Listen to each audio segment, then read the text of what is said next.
ढेर दिन रह के चानी कटला, ढेर दिन रह के चानी कटला, राजा हो गुजरात में। ए राजा हम हो अब ना रहब हई गौआ देहात में।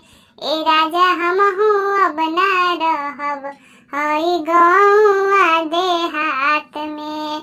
न चाही हमरा के पैसा न धन हो, शहर घूमे के करत बाटे मन हो। न चाही हमरा के पैसा आ धन हो, शहर घूमे के करत बाटे मन हो। कहतानी ले ले चली, कहतानी ले ले चली हमारो के साथ में। ए राजा हम हो अब ना रहब हई गौआ देहात में।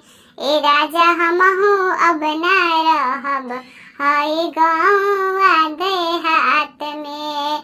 बिना जाइले नहीं मानब ए राजा, तू त काट लेला शहर के माजा।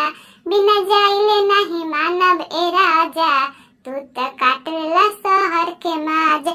कहतानी ले ले चली, कहतानी ले ले चली हमारो के साथ में।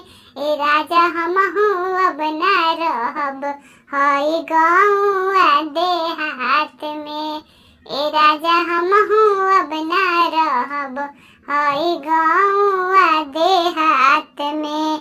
ढेर दिन रह के चानी कटला, ढेर दिन रह के चानी कटला, राजा हो गुजरात में।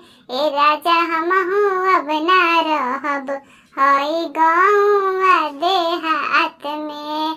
ए राजा हम हो अब ना रहब हई गौआ देहात।